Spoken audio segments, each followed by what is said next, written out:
ಇನ್ನು ಬೆಂಗಳೂರಿನಲ್ಲಿ ರಸ್ತೆ ಗುಂಡಿಗಳಿಗೆ ಮತ್ತೋರ್ವ ಬಲಿಯಾಗಿದ್ದಾನೆ. ಇನ್ನು ಹೊಂಡಾ ಗುಂಡಿ ರಸ್ತೆಯಿಂದ ಅಪಘಾತ ಆಗಿರುವಂಥದ್ದು. ಓರ್ವ ಸಾವನ್ನಪ್ಪಿದ್ದಾರೆ.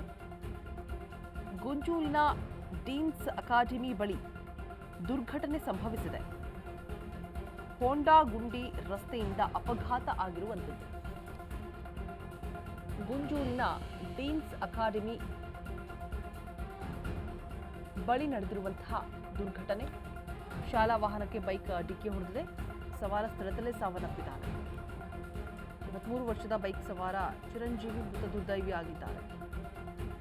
ಅಪಘಾತದ ಫೋಟೋ ಜಿಬಿಎಗೆ ಟ್ಯಾಗ್ ಮಾಡಿ ಆಕ್ರೋಶವನ್ನು ಹೊರಹಾಕಲಾಗ್ತಾ ಇದೆ.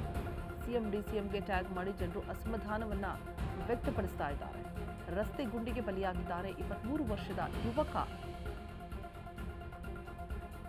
ಹೊಂಡ ಇರುತ್ತೆ, ಗುಂಡಿ ಇರುತ್ತೆ, ಅಪಘಾತ ಆಗತ್ತೆ, ಮುಚ್ಚಬೇಕು ಅನ್ನುವಂತಹ ಮಾತುಗಳನ್ನ, ಆಕ್ರೋಶವನ್ನ ಜನ ಪ್ರತಿ ಬಾರಿಯೂ ಕೂಡ ಹೊರ ಹಾಕ್ತಾನೆ ಇರ್ತಾರೆ.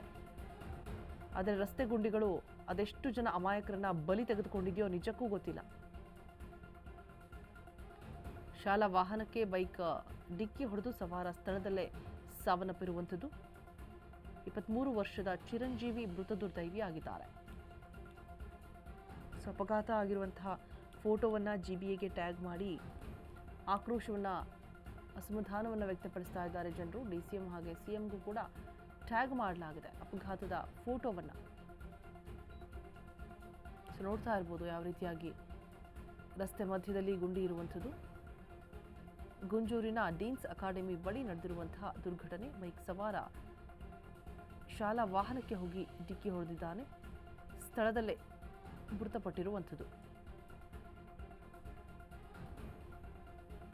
ಸಾಕಷ್ಟು ಜನ ಅಮಾಯಕರು ಈ ರಸ್ತೆ ಗುಂಡಿಗಳಿಗೆ ಬಲಿಯಾಗ್ತಾ ಇರುವಂಥದ್ದು ಇದೇ ಮೊದಲೇನಲ್ಲ.